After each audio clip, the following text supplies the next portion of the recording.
السلام علیکم ورحمۃ اللہ وبرکاتہ۔ اسمی محمد زبیر ہزاروی اور میں اپنے ڈیجیٹل چینل پر آپ کو خوش آمدید کہتا ہوں۔ ناظرین کرام، اس ویڈیو کے اندر گوہر نایاب علامہ مسعود الرحمن عثمانی شہید رحمۃ اللہ علیہ کی زندگی پر ایک مختصر سی جھلک، جس میں آپ کو حضرت کی پیدائش سے لے کر حضرت کی شہادت تک کے علمی اور ان کی للکار، یلغار، خطابت، تعلیم، تدریس اور پیدائش کے متعلق بتایا جائے گا۔ اگر آپ ہمارے چینل پر نیو آئے ہیں تو ہمارے چینل کو سبسکرائب کر لیجئے، تاکہ حضرت کے بارے میں اگر کوئی اور بھی انفارمیٹیو چیزیں ہمیں ملیں تو ہم آپ تک بآسانی پہنچا سکیں، اور اس کے ساتھ ساتھ آپ ہمارے مزید دینی، اصلاحی اور سبق آموز ویڈیوز دیکھنے کے لیے ہمارے چینل کا ضرور وزٹ کیجیے۔ انشاءاللہ العزیز آپ کو بہترین مواد بھی ملے گا اور دین اسلام میں رہنمائی بھی ملے گی۔ علامہ شہید رحمۃ اللہ علیہ کی پیدائش اور خاندان کے پس منظر پر اگر نظر دوڑائیں تو علامہ مسعود الرحمن عثمانی شہید رحمۃ اللہ علیہ 15 اپریل سن 1969 کو راولپنڈی میں پیدا ہوئے۔ قوم کے لحاظ سے آپ راجپوت تھے۔ آپ کے والد کا نام مولانا عبد المعبود تھا۔ حضرت مولانا عبد المعبود رحمۃ اللہ علیہ مولانا احمد علی لاہوری رحمۃ اللہ علیہ کے شاگرد اور مرید خاص بھی تھے، جو کہ پاکستان کے مایا ناز مذہبی اسکالرز کے نام سے جانے پہچانے جاتے تھے۔ حضرت عثمانی شہید کے ایک بھائی اور 2 بہنیں، کل 4 بہن بھائی تھے۔ ان کے بھائی قاری خلیل الرحمن ندیم صاحب اپنے ہی مدرسہ قاسم العلوم کے ناظم اعلیٰ بھی ہیں۔ اگر تعلیم کی بات کی جائے تو ابتدائی تعلیم کے سلسلے میں راولپنڈی کے چند مدارس میں مختصر وقت گزارا، حفظ قرآن مدرسہ اشاعت العلوم اٹک میں مکمل کیا۔ ایک شوق اور مزاحن ایک بات انہوں نے اپنے انٹرویو کے اندر بتاتے ہوئے یہ فرمائی کہ دینی تعلیم مدرسوں سے میں نے بھاگ بھاگ کر حاصل کی، یعنی زیادہ تر ایک ہی مدرسے میں نہیں ٹک سکا تھا۔ سابقہ بعد میں مولانا محمد عثمان رحمۃ اللہ علیہ کے مدرسے میں منزل پختہ کی اور قرآن پاک کا ترجمہ مکمل کیا اور قصص النبیین عربی میں بھی مکمل کی۔ بقیہ تعلیم جامعہ اسلامیہ بنوریہ ٹاؤن کراچی میں مکمل کی۔ تدریس اور خطابت کے سلسلے کا اگر جائزہ لیا جائے تو تعلیم سے فراغت کے بعد مرکزی جامع مسجد واں کینٹ میں تدریس کا کام شروع کیا۔ اس کے بعد سن 1994 میں اقرا ایجوکیشن سینٹر گلشن اقبال کراچی میں 1 سال تدریسی کام کیا۔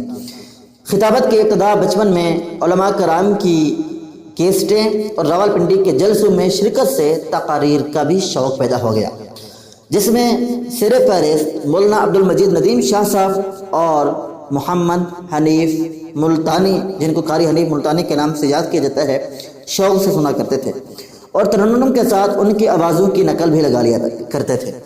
مورخ اسلام علامہ ضیاء الرحمن فاروقی شہید رحمۃ اللہ علیہ کے انداز خطابت سے بھی متاثر تھے۔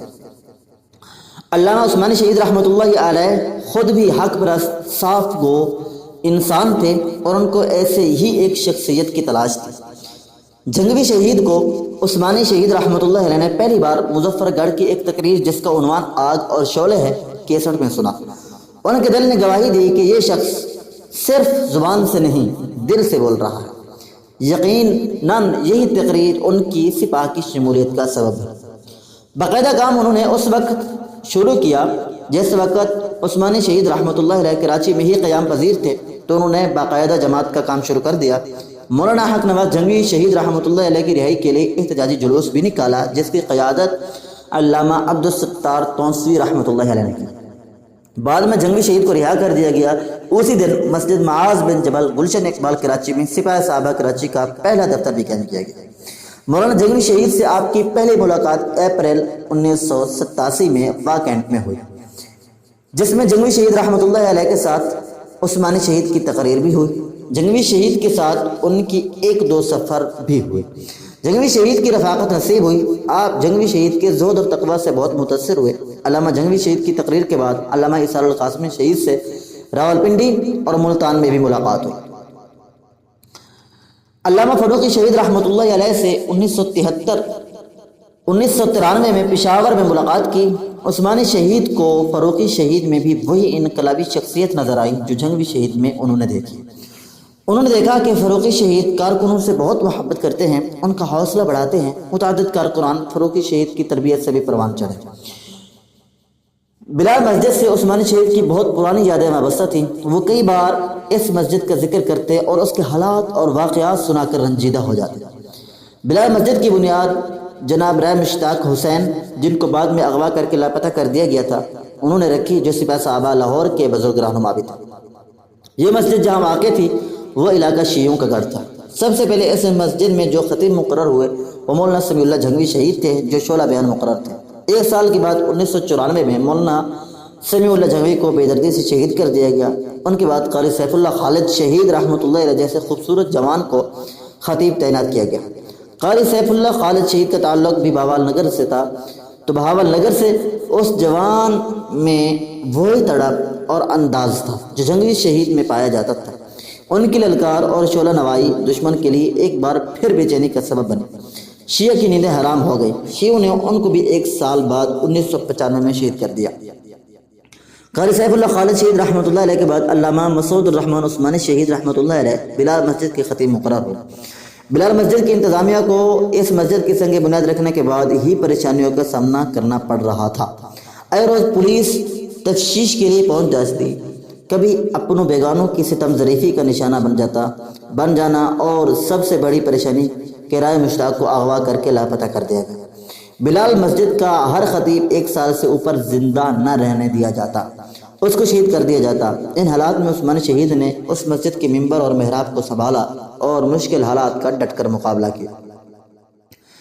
حالات سازگار ہونے تک وہیں رہے۔ چند سال وہاں کا نظام سنبھالنے کے بعد آپ اسلام آباد شفٹ ہو گئے اور اسلام آباد راولپنڈی کی بھاگ دوڑ سنبھال لی۔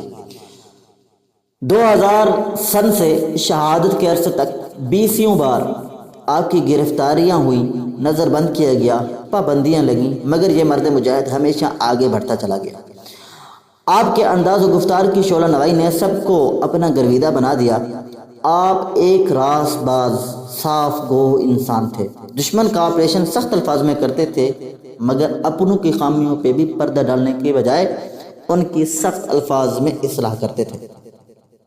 ساری زندگی ایک ضابطہ اور ڈسپلن پر گزاری، تصویر کشی کے بہت خلاف تھے، ہمیشہ جوانوں کو تصویر لینے سے منع کرتے تھے اور کبھی کبھار سرزنش بھی کر دیتے تھے۔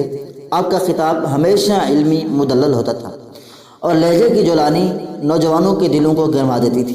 شیعت کے خلاف شمشیر بے نیام تھے، اس کے باوجود حضرت کی زبان پہ ہمیشہ ذکر و اذکار ہی دیکھا گیا۔ جلسوں میں بیٹھے جب بھی ان کو دیکھا گیا تو ان کے لب ہل رہے ہوتے تھے۔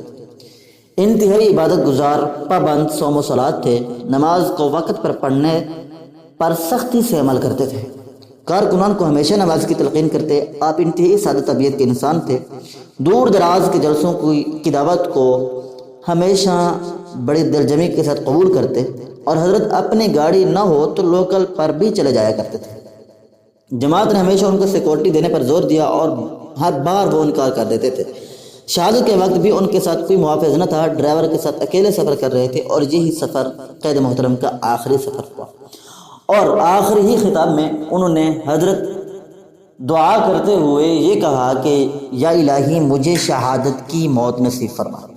تو شہادت کے وقت آپ کی عمر 54 سال 8 ماہ 20 دن تھی۔